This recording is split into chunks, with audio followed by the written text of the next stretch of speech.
안녕하세요. 바이블 톡톡 김성겸 목사입니다. 오늘은 성령의 인도함을 받는 대화라는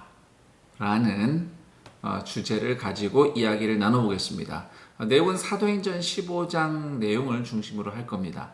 간혹 우리는 성령의 인도하심을 받는다, 감동을 받는다 그러면 뭔가 이렇게 영감이 딱 꽂혀서 기가 막힌 말이 생각난다든지 이런 걸 우리가 떠올리곤 하는데요. 성경에 보면 의외로 아주 치열하고 때로는 시간이 필요한 대화를 통해서 비로소 성령의 인도하심을 받은 성도 공동체 이야기가 나옵니다. 그 대표적인 이야기가 바로 사도행전 15장에 기록된 예루살렘 공회에서의 치열한 토론이죠. 지난번 바이블 톡톡 영상에서 할례 논쟁에 대해서 소개해드린 적이 있습니다. 이방인 성도가 할례를 받아야 되냐 말아야 되냐를 가지고 뜨겁게 논쟁이 일어나서 예루살렘 교회에 모였습니다. 안디옥에서 온 성도들, 예루살렘 교회 대표들이 함께 예루살렘에 모여서 대화를 합니다.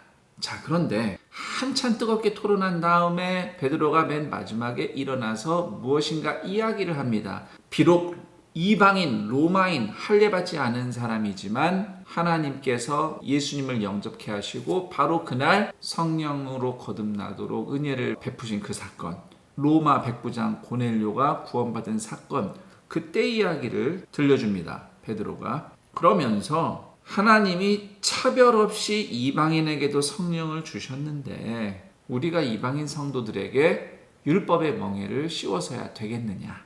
솔직히 우리도 잘 못 지키지 않았느냐?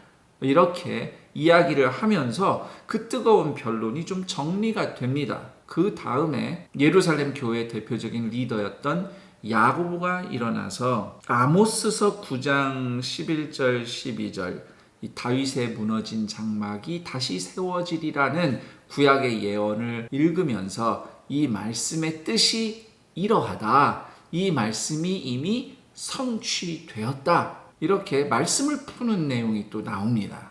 저는 이 흐름을 보면서 그런 생각이 들었어요. 처음에는 베드로도 그렇지.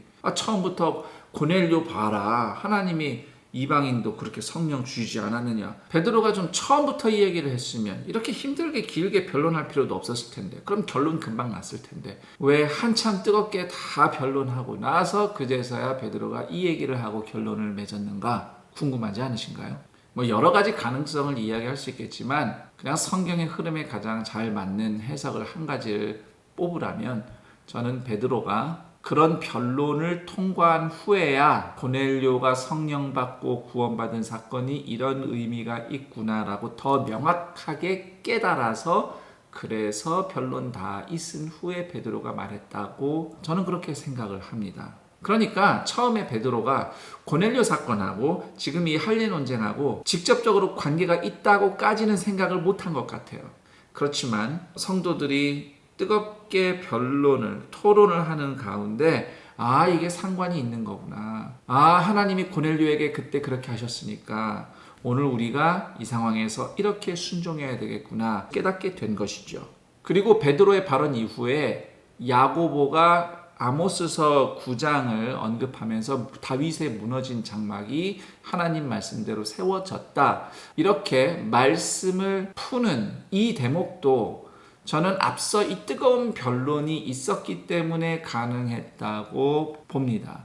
왜냐하면 야고보가 처음부터 아모스서 9장을 풀 수 있는 것은 아니었던 것 같아요. 그런데 이렇게 안디옥 교회 이야기를 듣고 이방인들 사이에 하나님이 어떤 일을 하셨는지 듣고 또 여기서 뜨겁게 토론하다 보니 아모스서에 보니 다윗의 장막이 다시 세워질 때에 이방인들도 와서 구원받는다는 내용이 있는데 예수 그리스도를 통해 세워진 교회에 이방인들도 차별 없이 구원받음으로써 아모스 선지자가 예언했던 다윗의 장막이 다시 재건되는 그 회복이 이미 성취되었구나.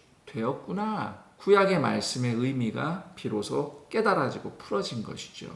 이 이야기를 통해서 우리가 중요하게 놓치지 말아야 될 것은 믿음의 공동체가 함께 뜨겁게 대화하는 가운데 성령의 인도하심을 받아서 무엇을 어떻게 순종할지 알 수 있었고 하나님의 말씀에 의미가 더욱 펼쳐지는 은혜를 경험했다는 것입니다. 사실 그 당시 교회 지도자들 중에 다수는 예수님을 직접 따라다니던 예수님의 제자들이었어요. 베드로만 해도 그렇죠. 자, 그런데 지금 상황은 예수님이 십자가에서 죽으시고 부활하신 후 이제는 승천하셔서 물리적으로 같이 계시지 않죠. 대신 성령님이 함께 하시는데, 과거에는 예수님이 직접 뭘 말씀하시면 그대로 하고 따라가면 되었던 삶이 이제는 예수님을 대신해서 성도들과 함께 하시는 성령님의 인도하심을 받는 삶을 살기 시작했지 않습니까? 이 성령님의 인도하심을 받는 삶의 과정을 사도행전 15장이 아주 잘 보여주고 있다고 생각합니다. 하나님은 믿는 사람들 사이에 이러한 대화가 일어나게 하십니다. 그리고 때때로 입장 차이가 크죠. 사도행전 15장에 있었던 사건처럼. 그렇지만 뜨겁게 토론했다 하는 것은 최소한 서로 의견은 달라도 서로를 예수님의 제자로 인정하고 존중하는 마음이 있었기 때문에 그런 대화와 토론이 일어난 것이고, 그 토론을 성령님이 인도하셔서 다 함께 순종할 수 있는 길을 보여주시는 겁니다.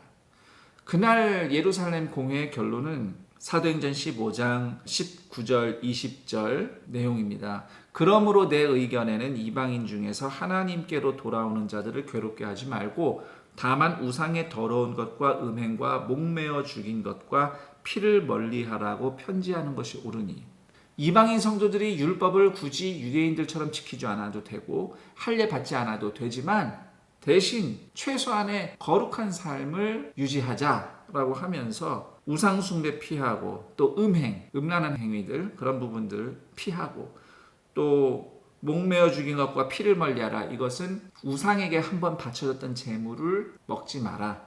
정확하게 말하면 이제 바울 사도가 다른 말씀에서 언급하기를, 내가 이게 제사에 바쳐진 음식인지 아닌지 모르는 상태라면 그것을 먹는 것 자체가 나에게 죄가 되거나 거리낌이 되는 건 아니다. 그러나 그게 뻔히 그런 줄 알고도 먹는다면 그것은 믿음의 양심을 해치는 일이니 하지 말라고 이렇게 실제적으로 권면하는 내용이 나옵니다.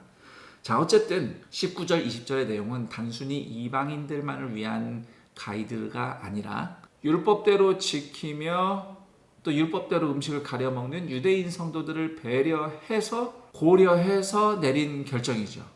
그래서 사도행전 15장의 이 결론은 이쪽이 맞다 저쪽이 맞다 한쪽만 편들어주는 결정이기보다는 유대인과 이방인 모두 함께 예수님을 따라 순종하는 길을 제시하는 결론이었다고 이해할 수 있겠습니다. 이처럼 믿음의 공동체 안에서는 서로를 존중하고 예수님을 향한 믿음, 또 우리 공동체를 향한 그런 마음을 가지고 서로 대화하고 토론하는 가운데 성령님의 인도하심을 받을 수 있습니다. 어느 한 사람이 리더라는 이유만으로 그 사람의 목소리만 너무 커진다든지, 또는 나만 옳다고 끝까지 주장해서 뜻을 굽히지 않고 분란을 일으킨다든지, 그런 상황에서는 결코 성령의 인도하심을 받을 수 없습니다. 에베소서 4장에서도 성령이 하나 되게 하신 것을 힘써 지키라고 하셨어요. 그 하나 되게 하신 것을 힘써 지키는 대표적인 순종이 사도행전 15장의 이야기가 되겠습니다.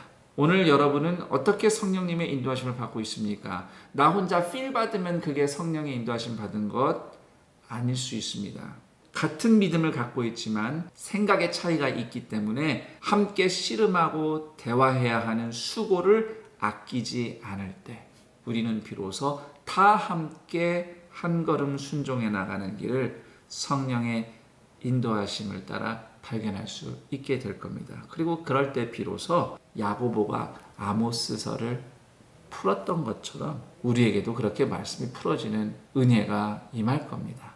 그래서 이 영상을 마치면서 마지막으로 이렇게 질문하고 싶습니다. 오늘 나는 누구와 함께 믿음의 대화를 할 것인가? 성령의 인도하심을 받기 위해 어떤 다른 사람들과 대화하고 토론하고 씨름하기를 힘써야 할 것인가? 생각해 보시고 그들과 함께 대화하는 가운데 우리를 모아서 함께 순종할수록 인도하시는 성령의 은혜를 구하는 주님의 제자들이 되기를 축복합니다.